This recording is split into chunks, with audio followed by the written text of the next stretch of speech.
కుమారుడు వేరని 18 వీడియోలు చూసాము. ఆ ఇద్దరితో పాటు ఈ పరిశుద్ధాత్ముడు కూడా ఒక్కడని ఇప్పుడు 2 వీడియోల్లో చూస్తున్నాం.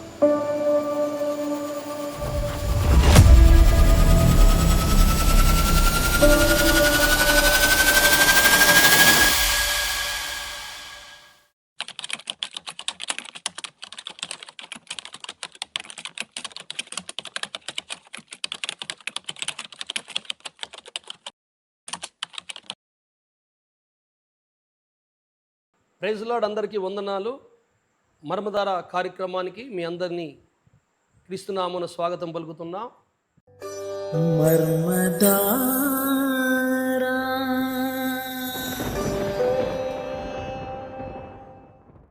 ఈ వీడియోతో త్రిత్వం గురించినటువంటి సబ్జెక్టు పూర్తి చేస్తున్నాను. అంతకుముందు తండ్రి కుమారుని గురించి 18 వీడియోలు. మొన్న పోయిన వీడియోలో త్రిత్వములో మరో వ్యక్తి పరిశుద్ధాత్మని గురించి 2 వీడియోలో పెడుతున్నాం. ఎందుకంటే అది చాలా విస్తృతమైనటువంటి సబ్జెక్టు. ప్రాముఖ్యమైనటువంటి విషయాలు మాత్రమే 2 వీడియోలతో క్లోజ్ చేసి నేను ఈ త్రిత్వాన్ని ముగిస్తాను. ఈరోజు కూడా పరిశుద్ధాత్మ గురించే మీకు చెప్తాను కొన్ని విషయాలు. పోయినసారి చెప్పాను. ఈ వీడియో మరి విని మీరు లేఖనాలు రాసుకొని జాగ్రత్తగా మీరు గ్రహించాలి. ఈ వీడియో అయిన తర్వాత నెక్స్ట్ నన్ను దేవుడు ప్రేరేపించాడు. క్రైస్తవ సమాజానికి ప్రాముఖ్యమైన ఒక విషయము అది నేను చెప్పాలి. ఏంటంటే, ఆత్మను తయారయ్యే కర్మగారం పాతాళంలో ఉన్నదా? ఆ కర్మగారం మీద సాతానుకు అధికారం ఉన్నదా?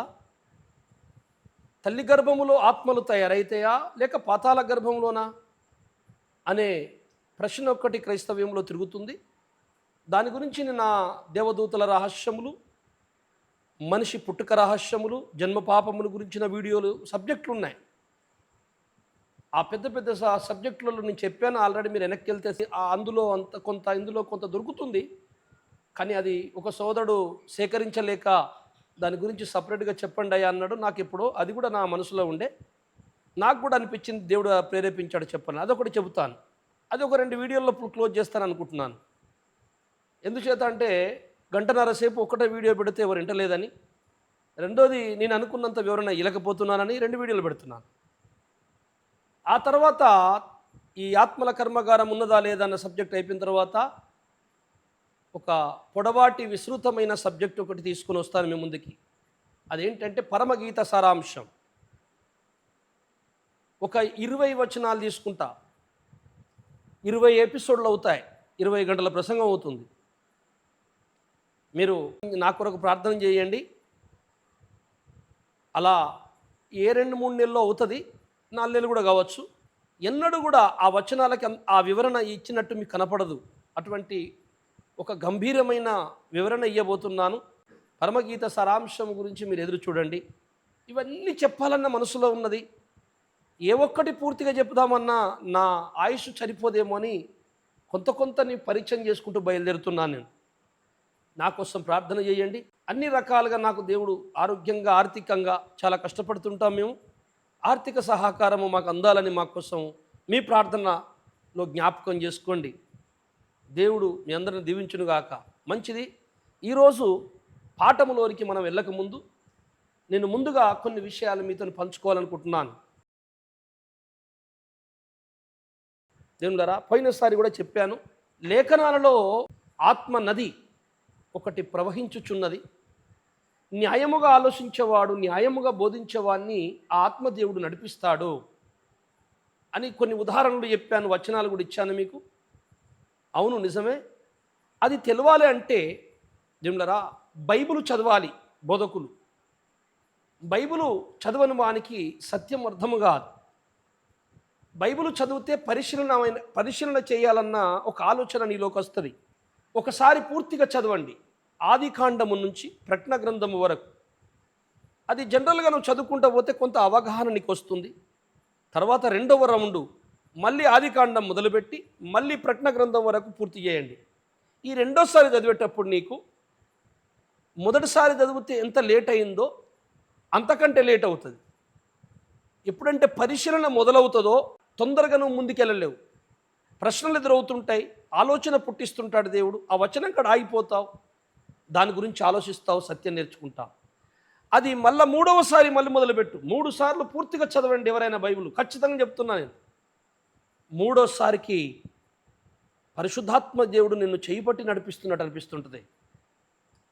అప్పుడు నువ్వు కరెక్ట్గా బోధించగలవు. పరిశీలన చేయాలి వాక్యం పైన ఆశ. వాక్యము చదవాలంటే నీకు దేవుని మీద, వాక్యం మీద ఆశ, తృష్ణ పుట్టాలి, ఆకలి. నీలో దేవుని మీద ఆశ, తృష్ణ పుట్టాలి అంటే ఈ లోక భోగముల మీద, సుఖముల మీద, డబ్బు మీద, అందం మీద కోరికలు చావాలి. ఈ లోక కోరికల మీద ఆశ చచ్చిపోతేనే, శరీర కోరికలు ఆశ చచ్చిపోతేనే, ధనం మీద ఆశ చచ్చిపోతేనే, పెద్రికాల మీద ఆశ చచ్చిపోతేనే, పదవుల మీద ఆశ చచ్చిపోతేనే దేవుని మీద ఆశ పుడుతుంది. దేవుని మీద, వాక్యం మీద ఆశ పుడితేనే నువ్వు పరిశోధన చేస్తావు.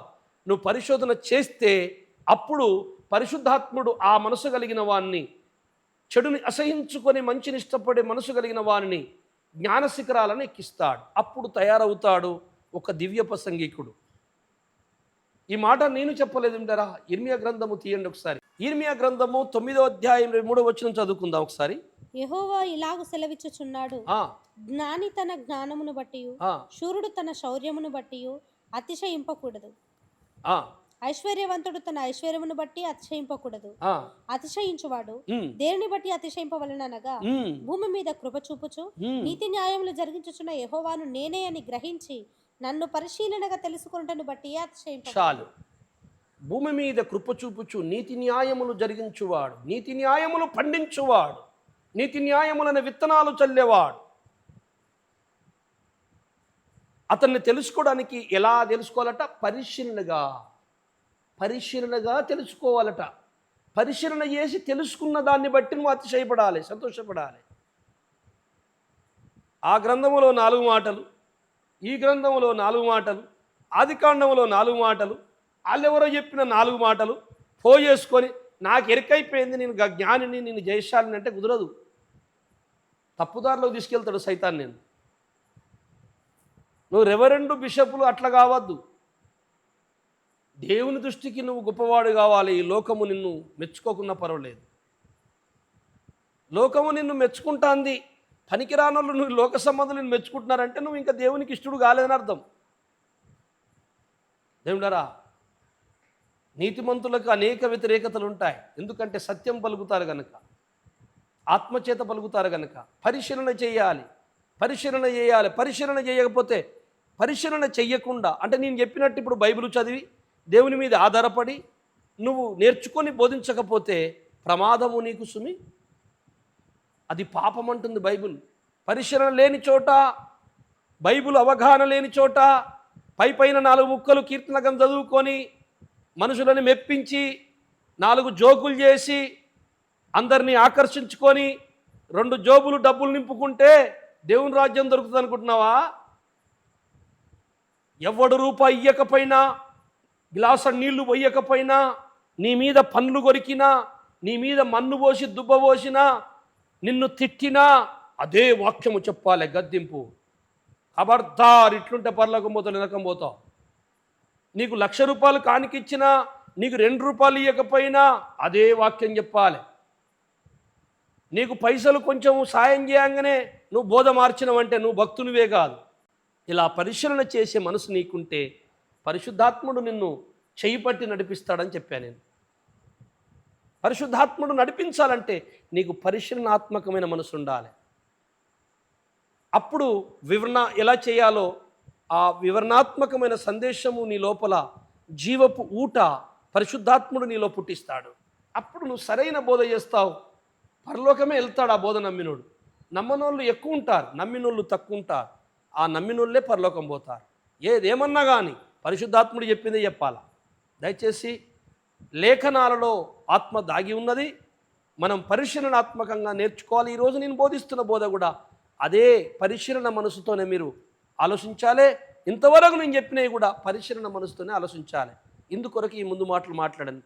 మంచిది, మనం ఈరోజు పాఠంలోనికి బయలుదేరదాం. యోహాను సువార్త 16వ అధ్యాయం 14వ వచనం చదువుకుందాం.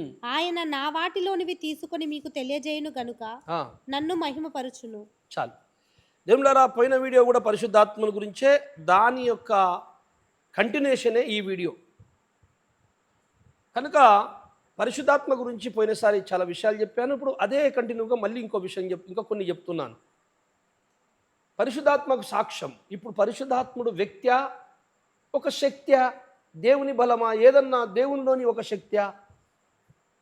దేవుడు ఆత్మ ఒకటేనా, ఆత్మ అనేవాడు ఇంకో ఆయన వేరు ఉన్నాడా అనే సంగతి మనం పరిశీలన చేస్తున్నాం.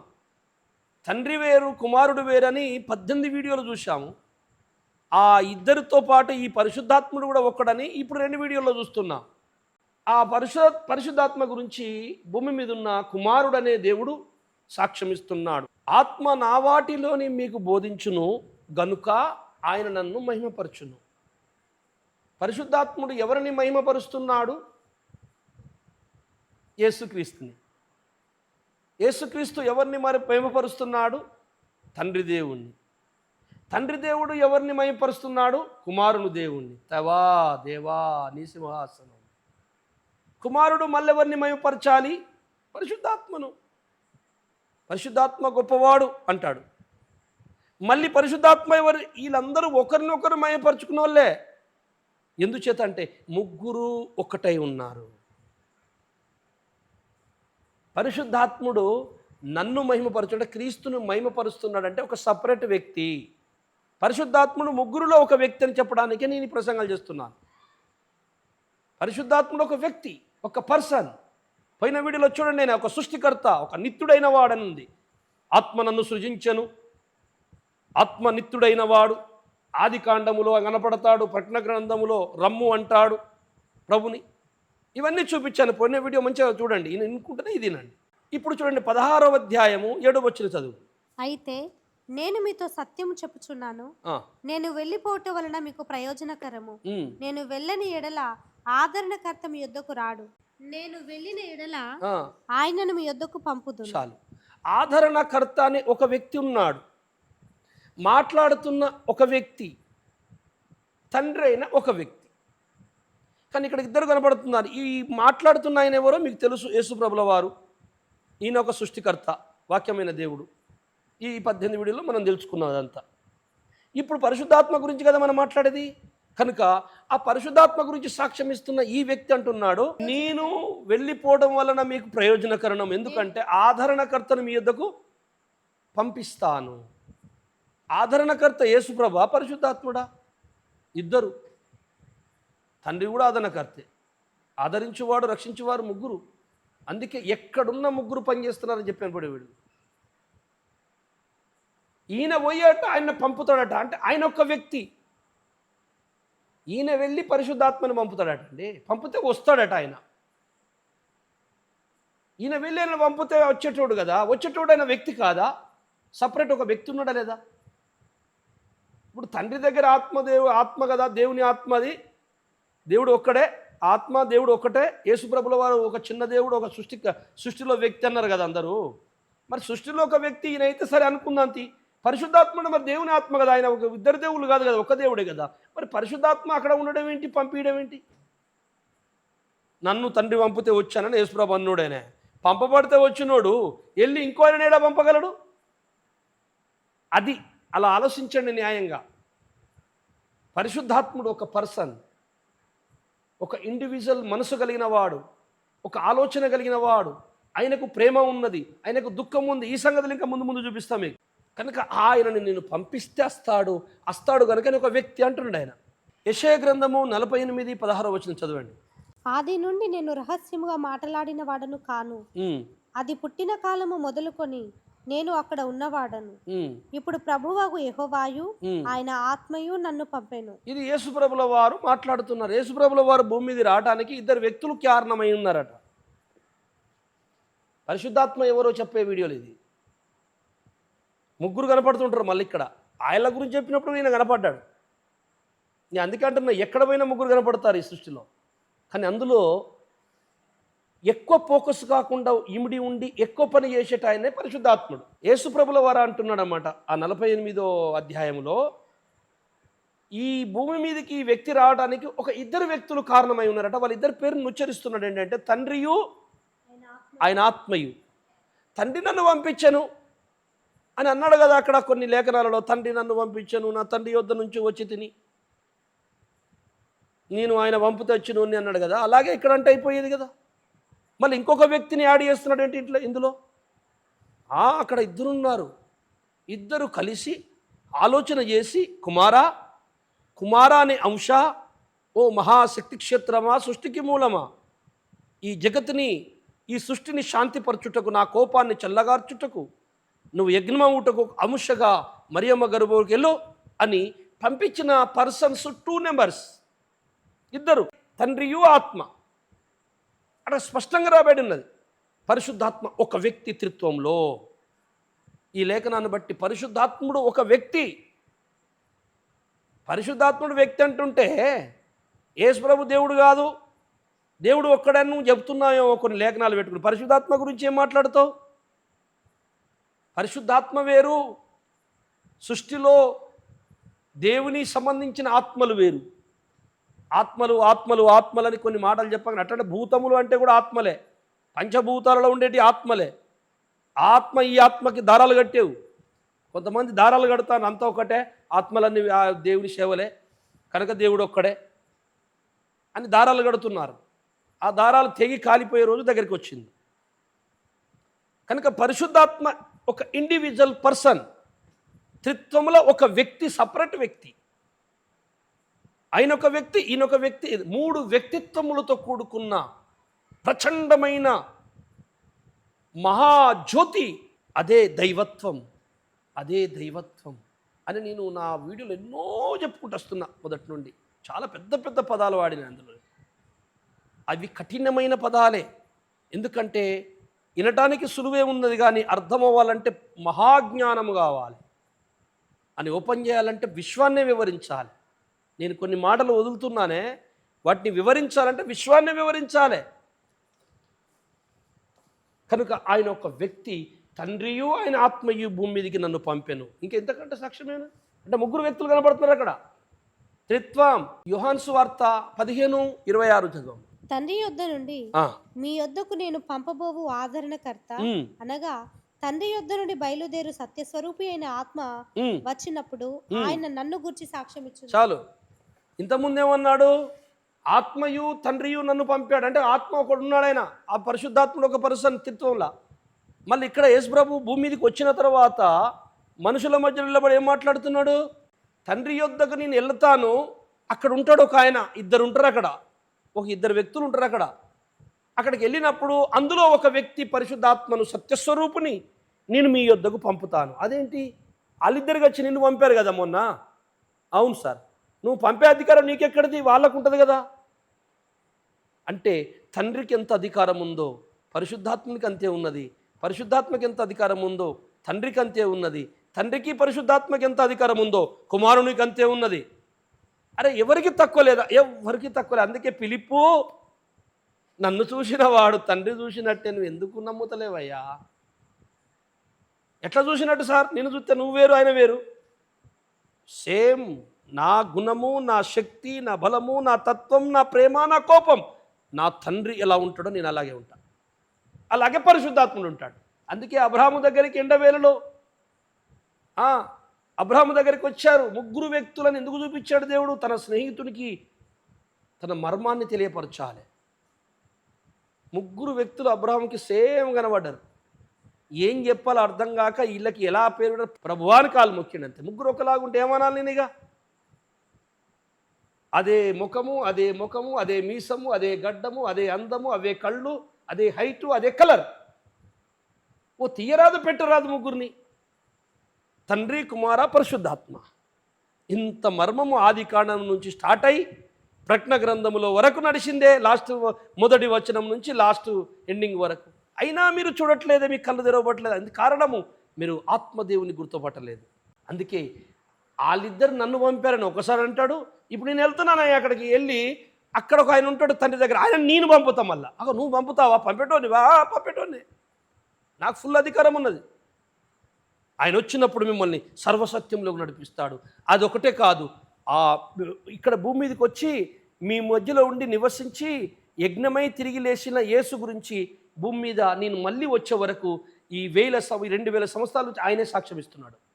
అందుకే నన్ను గురించి ఆయన సాక్ష్యం ఇచ్చును అంటే సాక్ష్యం చెప్పువాడు. పోయిన వీడియోలో ఈ మాట చదివించాను ఒకటి, నేను దేవుడు మీకు అనుగ్రహించిన ఆత్మయు మేమును సాక్ష్యం ఇస్తున్నాము అంటారు అపొస్తలుడు. చూసారా, పరిశుద్ధాత్ముడు సాక్ష్యం ఇచ్చే వ్యక్తి, మాట్లాడే వ్యక్తి, నడిపించే వ్యక్తి. కొరింథీ రాసిన మొదటి పత్రిక 2వ అధ్యాయము 10వ వచనం ఒకసారి చదువుకుందాం. మనకైతే దేవుడు వాటిని తన ఆత్మ వలన బయలుపరచి ఉన్నాడు. ఆ ఆత్మ అన్నిటినీ దేవుని మర్మములను కూడా పరిశోధించుచున్నాడు. చాలు. మనకైతే దేవుడు ఆత్మ వలన బయలుపరిచాడు. ఆ ఆత్మ దేవుని మర్మములను పరిశోధన చేస్తుందట. దేవుడు అనేవాయన ఒక ఆయన ఉన్నాడు. ఆయన ఒక ఆయనను పంపించిండు, అనుగ్రహించిండు. ఆయన పేరు పరిశుద్ధాత్ముడు. ఆయన ఏం పని చేస్తాడట? దేవుని చిత్తమును, దేవుని మనసులోని ఆ అనాది సంకల్పాన్ని, ఆయన చిత్తాన్ని పరిశోధన చేసి మనకు చెప్తాడట. పరిశోధన చేసే మనసు మనకిస్తాడట. ఆయన ఒక వ్యక్తి అంటున్నాడు. పౌలు చెప్తున్నాడు కొరింథీ సంఘానికి, ఆయన ఒక వ్యక్తి, ఆయన వచ్చాడు, ఆయన దేవుని మర్మములను ఏం చేస్తాడు? పరిశోధిస్తాడట. పరిశోధిస్తాడంటే దానికి తెలియదు అనుకుంటా. పాపం పరిశుద్ధాత్మని జ్ఞానం లేదు, ఏం లేదు. పరిశోధించేటోడు ఆయన, సృష్టిలో ఒక వ్యక్తి అని మళ్ళా నేవు పరిశోధించే జ్ఞానము నీకు ఇస్తాడని అర్థం. అందుకే పోయిన వీడియోలో చెప్పాను, జ్ఞాన వివేకములకు ఆధారమగు ఆత్మ. అసలు జ్ఞానం వివేకం అనేదే, ఆ జ్ఞాన వివేకములకు ఆధారమే, పునాదే పరిశుద్ధాత్ముడు. ఆయన లేకుండా నీకు జ్ఞానము లేదు, వివేకము లేదు, శూన్యుడివి, చీకటి బతికే. యోహాను సువార్త 14:16 చదువు. నేను తండ్రిని వేడుకొందును, మీ యొద్ద ఎల్లప్పుడూ ఉండుటకై ఆయన వేరొక ఆదరణకర్తను అనగా సత్యస్వరూపియగు ఆత్మను మీకు అనుగ్రహించును. తండ్రి ఒక ఆయన ఉన్నాడు, కుమారుడు ఒక ఆయన ఉన్నాడు. ఆయన దగ్గరికి వెళ్తాడు, ఆయన అడుగుతాడు, డాడీ నా పని పూర్తి చేసుకుని వచ్చేసాను, ఇప్పుడు ఈయన పని స్టార్ట్ అవుతుంది, వెళ్ళమను అని తండ్రిని అడుగుతున్నట్లే ఉంది. మన నేనే పంపుతాను అంటున్నాడు. అంటే ఈ మనుషులకు అర్థం కావాలి కదా, ఈయన తండ్రి దగ్గరికి పోతుండాలి, ఈ ఆత్మదేవుడు అక్కడ ఉంచొచ్చాడని వాళ్ళకి అర్థం కావాలని ఆత్మల గురించి ప్రభు ముందే ఇక్కడ పునాదేశిండు. నేను తండ్రి యొద్ద నుంచి పోయి పంపిస్తా పరిశుద్ధాత్మకి. మామూలు మళ్ళీ ఏదో అనుకునేరు, వేరొక ఆదరణకర్త అన్నాడు. వేరొక ఆదరణకర్త, నేనొక ఆదరణకర్తని, తండ్రి ఒక ఆదరణకర్త, మీ ఇద్దరము గాక మీకు ఇంకొక ఆదరణకర్త ఉన్నాడు. ఆయన పేరు పరిశుద్ధాత్ముడు. ఆయన సత్యస్వరూపుడు, ఆయన రూపమే సత్యం. 2వ తెస్సలోనికీయులకు రాసిన పత్రిక 2వ అధ్యాయం 13వ వచనం చదువు. ప్రభు వలన ప్రేమింపబడిన సహోదరులారా, ఆత్మ మిమ్మును పరిశుద్ధపరచుట వలనను మీరు సత్యమును నమ్ముట వలనను రక్షణ పొందుటకు దేవుడు ఆది నుండి మిమ్మును ఏర్పరచుకొనెను. రక్షణ పొందటానికి పరిశుద్ధాత్ముడు కారకుడట. రక్షణ పొందటానికి ఆత్మ మిమ్మల్ని పరిశుద్ధపరచుట వలనను. ఆత్మదేవుడు ఏం చేస్తాడట? పాపమును తొలగించి పరిశుద్ధపరుస్తాడట. రక్షణ పొందుటకు కారకుడట. పాపాలు పోవటానికి యేసు రక్తం కదండి, యేసు ప్రభు కదా. అవును, మరి పరిశుద్ధాత్మ ఎందుకు? నమ్మి బాప్తిసం తీసుకుని రక్షింపబడును. అసలు బాప్తిసం ద్వారా పాపాలు పోతాయా? యేసు రక్తం ద్వారా పోతుందా? పరిశుద్ధాత్మ ద్వారా పోతుందా? మీరు ఎవరి పాపములు క్షమిస్తే వారి పాపములు క్షమింపబడని ఉన్నాయి. అది మరి అపోస్తల శిష్యుల ద్వారా మనం స్వార్థ చేస్తే పాపాలు పోతాయా? ఈ విభిన్నమైన మాటలు ఏంటి బైబిల్లో అనేది ఒక సబ్జెక్ట్ ఉంది నా దగ్గర. ఆత్మ ద్వారా అంటాడు, బాప్తిస్మ అంటాడు, యేసు రక్తం అంటాడు, మీరెవరి పాపం క్షమిస్తే ఆ పాపాలు పోతాయి అంటాడు. అసలు దేని ద్వారా పాపాలు పోతాయి? అసలు ఏది కరెక్టు? బైబిల్ ఇన్ని వచనాలు ఒకదానికోటి వ్యతిరేకంగా మాట్లాడుతున్నాయి. ఏంటి బైబిల్ కరెక్ట్ కాదేమో అని మూర్ఖ చిత్తులు అనుకుంటారు. పరిశుద్ధాత్మ వలన పాపములు పోతాయి, ఆయన పాపములు తొలగించేవాడు. ఆ పాపాలు పోవుట్లో పరిశుద్ధాత్మ పాత్ర ఉన్నది. కొరింథీయులకు రాసిన మొదటి పత్రిక 12:4-6. కృపావరములు నానా విధములుగా ఉన్నవి గాని ఆత్మ ఒక్కడే, మరియు పరిచర్యలు నానా విధములుగా ఉన్నవి గాని ప్రభువు ఒక్కడే. నానా విధములైన కార్యములు కలవు గాని అందరిలోనూ అన్నిటినీ జరిగించు దేవుడు ఒక్కడే. చాలండి, 3 పదాలు ఇక్కడ కనపడుతున్నాయి. జాగ్రత్తగా బైబిల్ చదివితే టక మక్క పేలాలు వేగినట్టు. మట్ట పేగాలు వేగినప్పుడు చదువు వచ్చినోడు ఎవడైనా, తెలుగు వచ్చినోడు తెలుగు బైబిల్ కానీ, ఇంగ్లీష్ వచ్చినోడు ఇంగ్లీష్ బైబిల్ కానీ, ఆ మక్క పేలాలు వేగినట్టు వాడు పల్ల చదువుకుంటూ పోతాడు. ఎవడైనా చదువుతాడండి, చదువచ్చినోడు. బైబిల్ చదివితే అయిపోయింది. ఆ బైబిల్ చదివినా నాకు బైబిల్ తెలుసు. వాడు అంటాడు నేను 6 పారాట, బైబిల్లో 6 పారు చదివిన అంటాడు ఆయన. నీ అన్న 6 పారు తెలిసి 6 పారు చదివినోనికి ఏం తెలియదు అని చెప్పిన. అదేంది నేను మొత్తం చదివిన 6 పారు చదివినంటే 6 పారు అంటే ఏంది? 6 అంటే ఎంటర్, పార్ అంటే వెళ్ళిపోవుడు. నువ్వు దూరినవు వెళ్ళిపోయినావు రా, నీకేం తెలియలేదు, కానీ నేను దూరి అల్లనే ఉన్నాను ఏం చెప్పిన. చూసారా, 6 పారోనికి ఏం తెలియదు, చదువుకుంటూ పోతే ఏం తెలియదు. అక్కడ ఆగి దాన్ని పూజించాలి, తినటానికి ఆశపడాలి, నేర్చుకోవాలి. ఇక్కడ ఏం రాయబడడం చూడండి, ఫస్ట్ మళ్ళీ చదువుదాం వచ్చిన చూడండి చక్కగా. కృపావరములు నానా విధములుగా ఉన్నవి గాని ఆత్మ ఒక్కడే. నెంబర్ 1. పరిచర్యలు నానా విధములుగా ఉన్నవి గాని ప్రభు ఒక్కడే, యేసుక్రీస్తు. నానా విధములైన కార్యములు కలవు గాని అందరిలోనూ అన్నిటినీ జరిగించవచ్చు. దేవుడు ఒక్కడే, ఆత్మ ఒక్కడే, ప్రభు ఒక్కడే, దేవుడు ఒక్కడే. ఆత్మ అనగా పరిశుద్ధాత్మ, ప్రభు అనగా యేసుక్రీస్తు ప్రభుల వారు, దేవుడు అనగా తండ్రి. 3 మాటలకి ముగ్గురిని యాడ్ చేసిండు అక్కడ చూడండి పరిశుద్ధాత్ముడు. మీ ముగ్గురము మర్మమై ప్రవహించుచున్నాము సృష్టిలో.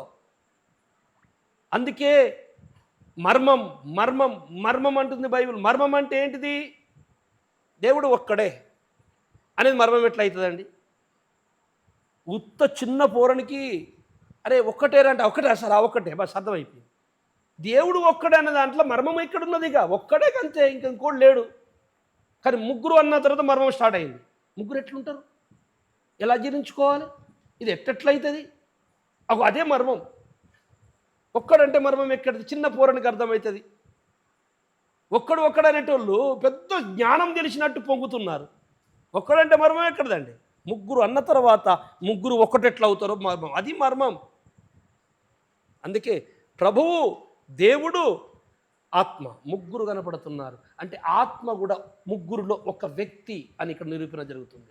ఇక మీకు తెలుసు, యేసు ప్రభుల వారు మత్తయి సువార్తలో చివరిలో చెప్తారు 28వ అధ్యాయంలో, తండ్రి యొక్కయు కుమారుని యొక్కయు పరిశుద్ధాత్మలోకయు నామములోనికి మీరు తండ్రి కుమార పరిశుద్ధాత్మ అనే ముగ్గురు వ్యక్తుల నామములలోనికి, తండ్రి యొక్కయు కుమారుని యొక్కయు పరిశుద్ధాత్మ యొక్క నామములలోనికి బాప్తిసం ఇవ్వండి అని లేదు అక్కడ. మాట్లాడింది ముగ్గురు వ్యక్తుల పేరు. ఆ ముగ్గురు పేర్లల్లో నామములలోనికి మీరు బాప్తిసం ఏం లేదు అక్కడ. నామము అని ఏకవచనం పలికిండు పరిశుద్ధాత్ముడు.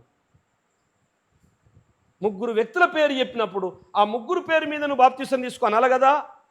ఆ ముగ్గురు నామములలోనికి అనాలి, నామములలోనికి. ఎందుకంటే 3 నామములు సపరేట్ ఉన్నాయి, తండ్రి కుమార పరిశుద్ధాత్మ. ఈ 3 నామములు, ముగ్గురు వ్యక్తులు, 3 నామములు ఉన్నాయి. 3 నామములలోనికి మీరు బాప్తిసం తీసుకుని అనాలి. లేదు, నామములోనికి అని ఏకవచనం ఎట్లా పలికినావు అంటే ఆ ముగ్గురు ఒక్కటే, ఒకే దైవత్వము, కానీ ముగ్గురు పేరును ఉచ్చరించంతే. నువ్వు క్రీస్తును పలుకుతే తండ్రి పరిశుద్ధాత్ముడు అందులో ఉంటాడు. తండ్రి అంటే తండ్రిలో పరిశుద్ధాత్ముడు కుమారుడు ఉంటాడు. పరిశుద్ధాత్ముడు అంటే తండ్రి కుమారుడు ఉంటాడు అందులో. నువ్వు ఏది చేసినా ముగ్గురు ఉన్నానన్న సంగతి నీకు తెలిసి ఉండాలి. పరిశుద్ధాత్మునికి విరోధంగా మాట్లాడడానికి పాపక్షమాపణ లేదు. పరిశుద్ధాత్ముడు అంత ప్రాముఖ్యమా సార్? అవును. యేసుప్రభుని ఒకవేళ నువ్వు ఏమో దేవుడు కాదు, ఏం కాదు, అట్టెట్టయితే అంత ఇట్లా ఉన్నాడు, ఆయన దెయ్యాల రాజు ఉన్నట్టున్నాడు, అంత పవర్ ఏమి లేదు, 3 మేకులు విక్కోలేకపోయాడు, 3 మేకులు విక్కోలేకపోయాడు, మేము యేసుప్రభు ఆయన నన్నేం రక్షిస్తాడు అని నువ్వు ఒకవేళ అన్నా, కొంతకాలానికి నువ్వు సత్యం దర్శించి సత్యాన్ని తెలుసుకొని అయ్యా నన్ను క్షమించమంటే యేసయ్య నిన్ను సంకరెత్తుకుంటాడు, క్షమిస్తాడు. కానీ పరిశుద్ధాత్మను, ఆయన ఉనికిని, ఆయన వరాలను, ఆయన శక్తిని నువ్వు ధిక్కరించినట్టు మాట్లాడితే మాత్రం పాపక్షమాపణ లేదంటుంది బైబిల్. కొరింథీయులు రాసిన 2వ పత్రిక 13-14 చదువుదాం. ప్రభువైన యేసుక్రీస్తు కృపయు దేవుని ప్రేమయు పరిశుద్ధాత్మ సహవాసమును మీకందరికీ తోడయుండును గాక. రైట్. యేసుక్రీస్తు కృపయు, తండ్రైన దేవుని ప్రేమయు, పరిశుద్ధాత్మ సహవాసము, ఈ 3 భక్తునికి కావాలట. ఇక్కడ 3 వ్యక్తులు కావాలన్నా ఆ 3 వ్యక్తులు ఉండాలి. దేవుని ప్రేమ, ప్రభు యొక్క కృప, పరిశుద్ధాత్మ సహవాసం. ఈ 3 వ్యక్తులు వేరువేరుగా కనపడుతున్నారు అక్కడ. దేవుడు ఒక్కడే అనేటోళ్ళకి ఈ వచనాన్ని మీరు ఎట్లా ఉచ్చరిస్తారు, ఎట్లా చెప్తారు, ఎట్లా వర్ణిస్తారు? దేవుడు ఒక్కడే అన్నప్పుడు ముగ్గురు వ్యక్తులు అలా ఎందుకు తోడు ఉండాలి వాళ్ళకి? దేవుడు మీకు తోడుంటే సరిపోతుంది, పరిశుద్ధాత్ముడు ఆయన చిన్న దేవుళ్ళు కనుక నడిపిస్తారులే అని చెప్పుకోవాలి. అలా చెప్పడానికి అవకాశం ఉందా? ఆ ముగ్గురు వ్యక్తులు అవసరం నీకు. బాప్తిసం తీసుకోవడానికి అవసరమే, వరాలు పొందడానికి అవసరమే, నువ్వు బ్రతకడానికి అవసరమే, నువ్వు పరలోకం చేరుకోవడానికి అవసరమే. అక్కడికి వెళ్ళినాక వాళ్ళు ముగ్గురు అక్కడ కనబడతారు మళ్ళీ. కనుక తండ్రి ప్రేమ, ప్రభు యొక్క కృప, పరిశుద్ధాత్మ సహవాసం, ముగ్గురు పేర్లు అడగబడుతున్నాయి. ఈ ముగ్గురు వ్యక్తులు భక్తునికి అవసరము. ఎందుకంటే దేవుడొక్కడే ముగ్గురు వ్యక్తులుగా ఉన్న ఈ త్రిత్వ దేవుని లేఖనాలు దేవుడారా మర్మంగా పరిచయం చేస్తున్నాయి, మనకు తెలియపరుస్తున్నాయి, చెప్తూనే ఉన్నాయి. కానీ దేవుడు ఒక్కడే అంటున్నాయి. అలా అనడానికి కారణం ఏంటంటే ముగ్గురు దేవుళ్ళు కాదు గనక. ఇది అసలు పాయింట్. అంతకుముందు వీడియోలో ఇవన్నీ చెప్పాను. ముగ్గురు దేవుళ్ళు ఎలా కారు? 3 పూజలు, 3 ఆరాధనలు, 3 నైవేద్యాలు ఉంటే ముగ్గురు దేవుళ్ళు అవుతారు. చూసారా? ఆరాధన ఒక్కటే, బాప్తిసం ఒక్కటే, విశ్వాసం ఒక్కటే అన్నప్పుడు, ఒకే ఆరాధన ఒకే పూజ అయినప్పుడు, ఒకటే నిరీక్షణ అయినప్పుడు, అప్పుడు దైవత్వం ఒకటే అవుతుంది. వ్యక్తులు ముగ్గురు అంతే. అది పరిచయం చేయడానికి దేవుడు ఒక్కడే అంటూ మళ్ళీ ముగ్గురు అనే విషయాన్ని మనకు తెలియపరిచే భావము కలిగేటువంటి లేఖనాలని పరిశుద్ధాత్ముడు రాయిస్తున్నాడు. ముగ్గురు అనే విషయాన్ని మనకు తెలియపరచుటకు ఆయనకి ఎలా అయితే ఆ ముగ్గురు అని అర్థం చేసుకోగలరో ఆ భావం వచ్చే లేఖనాలని మనకు ఆ విధంగా రాయిస్తున్నాడు, తెలియపరుస్తున్నాడు. ముగ్గురు అంటున్నాడు, ఒక్కడే అంటున్నాడు. కనుక రెండింటికి న్యాయం చేయాలి నువ్వు. దేవుడు ఒక్కటే అన్నదానికి న్యాయం చేసి ముగ్గురు అన్న సంగతి మాకు అవసరం లేదు సార్, పక్కపడేయండి అంటే కుదరదు. లేఖనాలు ఊరుకోవు, లేఖనములకు న్యాయం చేయాలి. రోమా 8:26 చదువు. అటువలే ఆత్మయు మన బలహీనతను చూచి సహాయం చేయుచున్నాడు. ఏలయనగా మనము యుక్తముగా ఎలాగో ప్రార్థన చేయవలనో మనకు తెలియదు గాని. రైట్. పరిశుద్ధాత్ముడు మన బలహీనత యందు సహాయము చేయవాడు. ఆయన ఒక వ్యక్తి, సహాయం చేసే వ్యక్తి, హెల్పింగ్ నేచర్, సహాయం చేసే వ్యక్తి, మంచి గుణము కలిగిన వాడు, సహాయం చేసే గుణము కలిగిన వాడు. యేసు ప్రభుల వారు సహాయం చేస్తాడు, పరిశుద్ధాత్ముడు సహాయం చేస్తాడు. ఎఫెసీ పత్రిక 4:30 చదువు. దేవుని పరిశుద్ధాత్మను దుఃఖపరచకుడి, విమోచన దినము వరకు ఆయన యందు మీరు ముద్రింపబడి ఉన్నారు. అది మీరు ఎక్కడ సీల్ చేయబడి ఉన్నారో తెలుసా? పరిశుద్ధాత్మలో. మీరు పరిశుద్ధాత్మలో సీల్ చేయబడి ఉన్నారు, ముద్రించబడి ఉన్నారు సుమి. కనుక నీలోను పరిశుద్ధాత్మ ఉన్నాడు, పరిశుద్ధాత్మలో నువ్వు ఉన్నావు. ఆయనని దుఃఖపరచకండి. మీరు చేసే పనులకు, మీరు చేసే తప్పులకు, అక్రమమైనటువంటి మాటలకు, క్రమము లేని భక్తికి, అబద్ధ బోధలకు ఆయన దుఃఖపడతాడు. దుఃఖపడే ఒక వ్యక్తి అయిన యేసు ప్రభుల వారు 4 రోజుల శవం లాజరుది సమాధిలో ఉన్నప్పుడు ఆయనను ఎవరు గుర్తుపట్టకపోతే దుఃఖపడ్డాడు, కన్నీళ్లు తెచ్చుకున్నాడట. దేవుడారా, అలాగే యేసు ప్రభులు దుఃఖపడ్డాడు. తండ్రైన దేవుడు కన్నీళ్లు విడిచాడు, దుఃఖపడుతున్నాడు. కనుక పరిశుద్ధాత్ముడు కూడా దుఃఖపడుతున్నాడు. ఈయన ఒక వ్యక్తి, దుఃఖం ఉంది ఆయనకి. ఒక వ్యక్తికి దుఃఖం ఉంటుంది, ఒక శక్తికి దుఃఖం ఉంటుంది. కరెంట్ ఉందండి, శక్తి, అది పవర్. కరెంటు దుఃఖపడుతుందా? ఏమరా నువ్వు ఈ రాత్రి వరకు నన్ను కరెంటు గాలబెడుతున్నావు, నన్ను లైట్ వేసుకున్నావు, నాకు చాలా దుఃఖం వస్తుందిరా అంటదా కరెంటు? శక్తికి దుఃఖం రాదు, వ్యక్తికి దుఃఖం వస్తుంది. పరిశుద్ధాత్మునికి దుఃఖం ఉంది, ప్రేమ ఉంది, కోపం ఉంది. మనకి ఏమేమి ఉన్నాయో పరిశుద్ధాత్మునికి అన్నీ ఉన్నాయి. యేసయ్యకి ఏమేమి ఉన్నాయో పరిశుద్ధాత్మునికి అన్నీ ఉన్నాయి. అందుకే ఆయన దుఃఖపరచకండి. దుఃఖపడతాడు సుమి, ఆయన దుఃఖపెడితే మీకు నష్టం. అపోస్తుల కార్యము 5వ అధ్యాయం 3వ వచనం. అప్పుడు పేతురు, అననీయ, నీ భూమి వేళలో కొంత దాచుకొని పరిశుద్ధాత్మను మోసపుచ్చుటకు సాతాను ఎందుకు నీ హృదయమును ప్రేరేపించెను? చాలు. పరిశుద్ధాత్మని మోసం కూడా చేయొద్దట. పరిశుద్ధాత్మని ఇట్లా మోసం చేశావు నువ్వు? అది నేనెవరు, ఎప్పుడు కనపడ్డాడు, ఎక్కడున్నాడని నేనేం చేసిన? నువ్వు ఏ సేవకునితో అబద్ధం చెబుతున్నావో ఆ సేవకుని లోపల నివసించి నీతో మాట్లాడి నిన్ను సరి చేయడానికి మాట్లాడి నీకు స్వార్థ చేసి వాక్యం చెప్పే వాడే పరిశుద్ధాత్ముడు. కనుక నువ్వు నన్ను కాదు మోసం చేసేది, పరిశుద్ధాత్మను అంటున్నాడా? మోసపోతాడు ఆయన. మోసం చేసినప్పుడు దుఃఖం వస్తుంది ఆయనకి. మోసం చేయకండి అంటే ఆయన ఒక వ్యక్తిగా వర్ణిస్తున్నాడు. ఆయన ఒక వ్యక్తి, పరిశుద్ధాత్మ. ఆయన ఎందుకు మోసం చేసినాడు? దుఃఖపడతాడు ఆయన. 16:6 చదవండి. ఆసియాలో వాక్యము చెప్పకూడదని ఆ, పరిశుద్ధాత్మ వారిని ఆటంకపరిచినందున ఆ, వారు ఫ్రుగియా గలతీయ ప్రదేశముల ద్వారా వెళ్ళిరి. చాలు.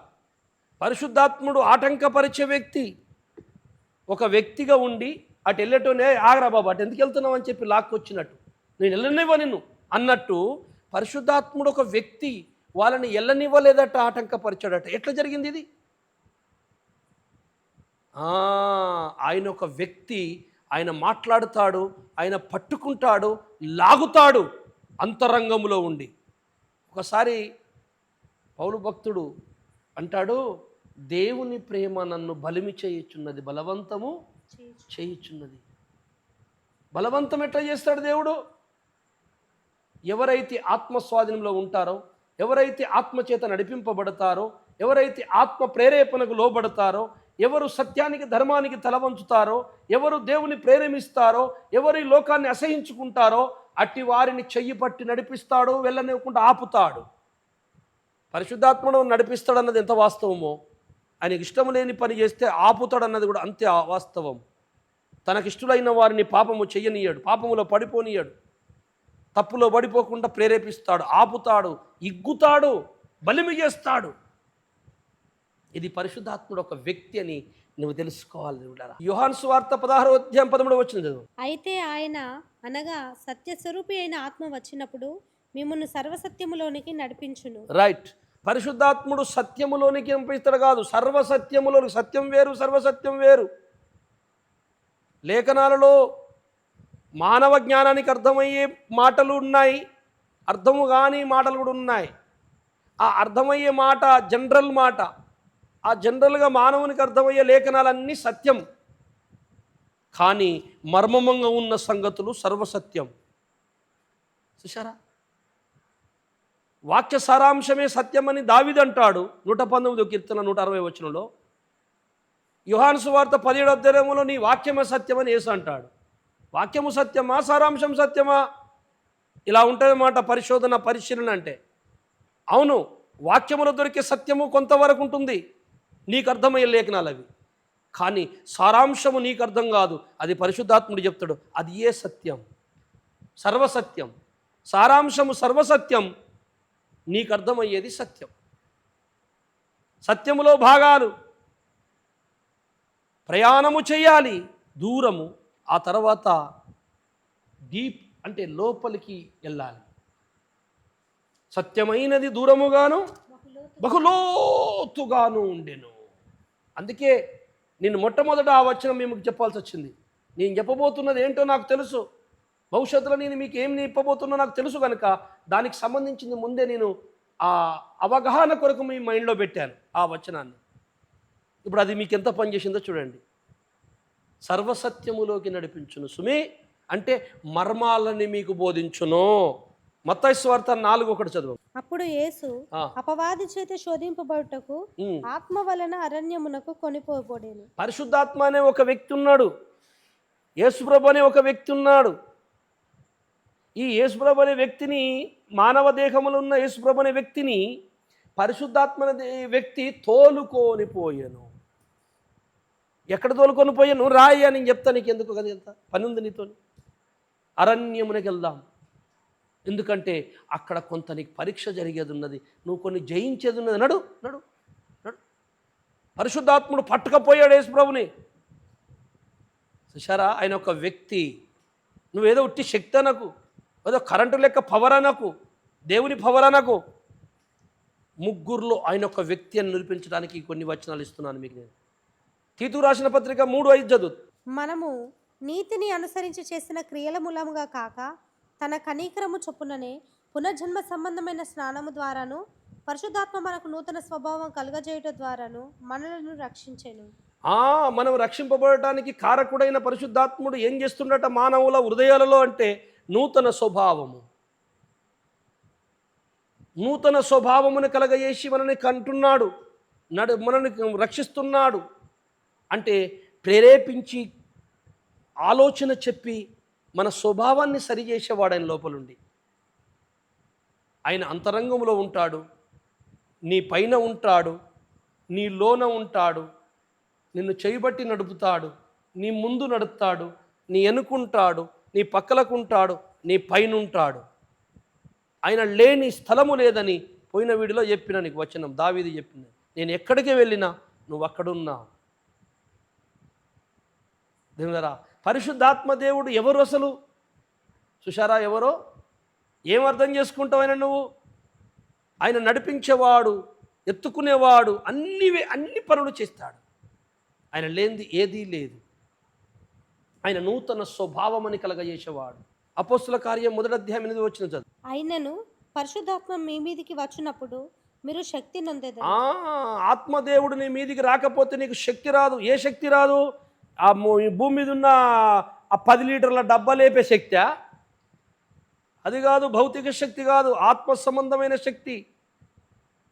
నీకు ధైర్యము, సువార్త ప్రకటించే ధైర్యము, నాలో దేవుడున్నాడన్న బలము నీకుండదు. పరిశుద్ధాత్ముడుంటే ఆ పౌరుషము బలము వేరే ఉంటుంది. కనుక ఆత్మదేవుడు మీ మీదికి వస్తాడు. మీదికొచ్చుడు, లోనికొచ్చుడు. పైన ఉండే అభిషేకము, లోనికెళ్ళే అభిషేకము. పరిశుద్ధాత్ముడు ఏ రేంజ్లో పనిచేస్తున్నాడు నీ జీవితంలో? బయట నుంచి ప్రేరేపిస్తున్నాడా? అక్కడనే ఆపేశావా? ఆ ప్రేరేపణకే ఉప్పొంగిపోయి ఆగిపోయావా? లేక ఇంకా అభిషేకం కోసం అడిగావా? నీ పైనకొచ్చి ఆగాడా? అక్కడికి ఆగిపోయావా? లేక నీ లోనికి వచ్చేదాకా అడిగావా? అన్నీ ఇప్పుడు అభిషేకం గురించి చెప్పడానికి నాకు టైం లేదు. నీ మీదికొచ్చుడు వేరు, నీ లోనికొచ్చుడు వేరు, నిన్ను ప్రేరేపించేది వేరు, నిన్ను నడిపించేది వేరు. ఈ అభిషేకాలు ఇవి ఏ రేంజ్లోకి వస్తున్నాయి? అయితే క్రీస్తు మీద పరిపూర్ణంగా వచ్చెను, పౌలు మీద పరిపూర్ణంగా వచ్చెను, వారి అంతరంగములోకి అభిషేకము దిగెను. ఎఫెసీ పత్రిక 5వ అధ్యాయం 18వ వచనం చదువుదాం. మరియు మద్యముతో మత్తులై ఉండకుడి, దానిలో దుర్వ్యాపారము కలదు, అయితే ఆత్మపూర్ణులై ఉండుడి. రైట్, ఆత్మపూర్ణులై ఉండుడి. ఆత్మపూర్ణులు అంటే అర్థం ఏంటంటే ఆత్మను నింపుకొని ఉండండి. అప్పుడు ఈ చెడు అనేది నీ దగ్గరికి రాకుండా కాపాడుతాడు. మీరు ఎప్పుడైతే మద్యము, మత్తు, కోరికలు, ధనాపేక్ష కూడా ఒక మత్తే, మద్యము కూడా ఒక మత్తే. మద్యం అనేది ఒక మత్తు అనుకుంటారు, ధనాపేక్ష కూడా మత్తే. ఇలాంటి లోకాశలనే మత్తు నీకున్నప్పుడు పరిశుద్ధాత్మ నీ లోపల ఉండడు. కనుక పరిశుద్ధాత్మ పూర్ణుల ఎప్పటికీ మండుతూ ప్రార్థన పూర్వకమైనటువంటి మనసుతో, లేఖనాల ప్రకారం జీవించే మనసుతో నువ్వు ఉండు. అప్పుడు అవి నువ్వు జయిస్తావు అనమాట. అపోస్తుల కార్యం 20వ అధ్యాయం 23వ వచనం చదువుకుని ముగించుకుందాం. బంధకములను శ్రమలను నా కొరకు కాచుకొని ఉన్నవని పరిశుద్ధాత్మ ప్రతి పట్టణములోనూ నాకు సాక్ష్యమిచ్చుచున్నాడని తెలియను. చాలు. పరిశుద్ధాత్మ దేవుడు బంధకములలో, శ్రమల్లో, కష్టాల్లో, వ్యాధుల్లో, బాధల్లో, సకల విధములైన శోధనలో తోడుండి కాపాడుతాడు, నడిపిస్తాడు. అంటే అర్థమైంది, నీకు రోగం రాకుండా, కష్టం రాకుండా, దెబ్బలు తలగకుండా, కష్టం రాకుండా ఎత్తడని కాదు. కష్టాలలో, బాధలలో, బంధకాలలో నిన్ను గెలిపించుకుంటూ పట్టుకెళ్తాడు పడిపోకుండా. నీ విశ్వాసం కూలిపోకుండా అల్ప సహాయం అందిస్తూ ఉంటాడు, నిన్ను బలపరుస్తూ ఉంటాడు, నీకు నిరీక్షణ పుట్టిస్తూ ఉంటాడు. కుప్పకూలిపోతానేమో, అయిపోయిందిరా నా బతుకు అనుకునే టైంలో మళ్ళేదో కొత్త ఆశ చూపిస్తాడు, ఉరికేటట్టు ఎత్తాడు. ఇది పరిశుద్ధాత్మ కార్యం. అంటే శ్రమల్లో చేయబట్టి నడిపేవాడు. ఆయన ఒక వ్యక్తి, ఆయన ఒక సృష్టికర్త, ఆయనకు ప్రేమ ఉన్నది, ఆయనకు దుఃఖం ఉన్నది, ఆయనకు మనకుండే లక్షణాలు ఉన్నాయి, ఆయనకు సంతోషం ఉన్నది, ఆయనకు ఆనందం ఉన్నది, ఆయన దుఃఖపడతాడు. పరిశుద్ధాత్ముడు త్రిత్వములో ఒక వ్యక్తి అని ఈ 2 వీడియోలో మీకు ఘంటపథంగా నిరూపించాను. దేవుడారా, ఈ వచనాలను ఈ 2 వీడియోలు చూసి కూడా పరిశుద్ధాత్ముడు వ్యక్తి కాదు, దేవుడు కాదు, దేవునిలో ఒక శక్తి అని ఇట్లా ఎవరన్నా అంటే ఆ దేవుడు ఈ పరిశుద్ధాత్మ ఒక్కడే, పరిశుద్ధాత్మ సపరేట్ వ్యక్తి కాదని ఎవరికన్నా అనుమానం వస్తే నా వచనాన్ని లేపి వీడియో పెట్టండి, అప్పుడు ఇస్తాను అసలు సంగతి. కనుక త్రిత్వాన్ని నమ్ముతున్న నా సోదరులారా, మీ హృదయంలో దేవుడు అద్భుతమైన కార్యం చేసి ఈ త్రిత్వ మర్మాన్ని జీర్ణింపజేసి మిమ్మల్ని దేవుడు కాపాడి రక్షించునుగాక. ప్రార్థన చేసుకుందాం. పరిశుద్ధుడా, ఈ త్రిత్వం గురించి చెప్పిన 2 వీడియోలు ఇన్నటువంటి బిడ్డలో ఫలింపజేసి, అర్థమో ఉన్నట్టు నువ్వే చెప్పి ఫలింపజేసి, అయ్యా పరిపూర్ణులను చేసి, శక్తివంతులను చేసి కాపాడి నడిపించుమని యేసయ్య పేరిట ప్రార్థిస్తున్నాను తండ్రి. ఆమేన్. Praise lord. అందరికీ వందనాలు. మళ్ళీ కలుద్దాం తెలుసు.